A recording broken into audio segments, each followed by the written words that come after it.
উপমহাদেশের সমস্ত সংখ্যালঘুদের নিরাপত্তা সুনিশ্চিত করতে হবে। দিচ্ছে না, সিপিআইএমএল দিচ্ছে না, বাংলাদেশে হিন্দুদের নিরাপত্তা সুনিশ্চিত করতে হবে। সংগ্রাম চলছে।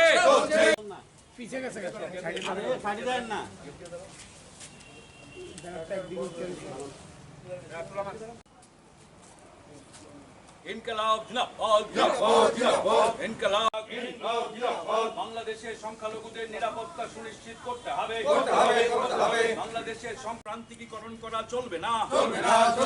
বাংলাদেশের ঘটনাকে কেন্দ্র করে ভারতবর্ষে সাম্প্রদায়িক সম্প্রীতির ঐতিহ্য এবং পরম্পরা রক্ষায় সমস্ত শুভবুদ্ধি সম্পন্ন মানুষ এগিয়ে আসুন।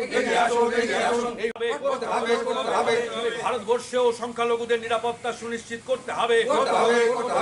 আজকে সিপিআইএমএল লিবারেশন ত্রিপুরা রাজ্য কমিটির পক্ষে আমরা সাম্প্রতিক বাংলাদেশে দুর্গা উৎসবকে কেন্দ্র করে যে মৌলবাদী শক্তি যে হিংসার এবং সন্ত্রাস করেছে, আমরা সেই হিংসা এবং তাণ্ডবের বিরুদ্ধে আজকে উপমহাদেশে সমস্ত সংখ্যালঘুদের নিরাপত্তা সুনিশ্চিত করার দাবিতে আমরা বাংলাদেশ সরকারের উদ্দেশ্যে এবং প্রধানমন্ত্রী মাননীয়া শেখ হাসিনার উদ্দেশ্যে আমরা একটা আজকে স্মারকলিপি জমা দেব অ্যাসিস্ট্যান্ট হাই কমিশনারের কাছে।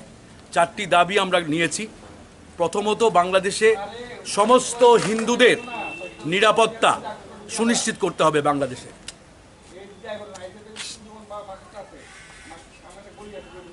বাংলাদেশে হিন্দুদের নিরাপত্তা সুনিশ্চিত করতে হবে। বাংলাদেশে কোনো হিন্দু যাতে প্রান্তিকীকরণ আর না হয়, বাংলাদেশ ছেড়ে পালিয়ে আসতে বাধ্য না হয়, তার ব্যবস্থা করতে হবে। আমরা দাবি করেছি যে যারা ক্ষতিগ্রস্ত হয়েছে তাদের ক্ষতিপূরণ দিতে হবে এবং বাংলাদেশের সমস্ত মৌলবাদী এবং যে সাম্প্রদায়িক শক্তি তাকে কঠোর হস্তে দমন করতে হবে।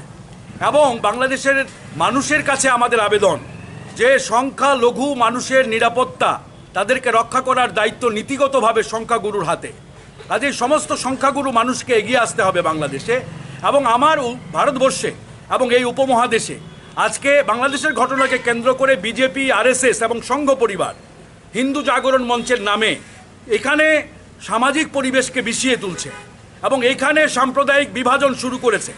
তা আমরা চাইছি যে এখানেও সমস্ত শুভবুদ্ধি সম্পন্ন মানুষ, সংখ্যাগুরু অংশের মানুষকে এগিয়ে আসতে হবে সাম্প্রদায়িক সম্প্রীতি রক্ষা করার জন্য। উপমহাদেশ জুড়ে যে সাংস্কৃতিক সমন্বয় এবং আমাদের যে সাম্প্রদায়িক সম্প্রীতি রক্ষার যে পরম্পরা, তাকে রক্ষা করতে হবে যে কোনো মূল্যে এবং এখানে সাম্প্রদায়িক সম্প্রীতি রক্ষায় সরকারকেও এগিয়ে আসতে হবে এবং সমস্ত শুভবুদ্ধি সম্পন্ন সংখ্যাগুরু মানুষকে সবার আগে এগিয়ে এসে আমাদের দেশে, আমাদের রাজ্যে সংখ্যালঘুদের নিরাপত্তা সুনিশ্চিত করতে হবে। এই বার্তা আমরা দিতে চাই, বাংলাদেশের মানুষকেও দিতে চাই। এই উদ্দেশ্যেই আজকে আমরা এখানে মেমোরেন্ডাম জমা দেব। আপনার নাম? আমার নাম পার্থ কর্মকার, সিপিআইএমএল রাজ্য কমিটির সম্পাদক।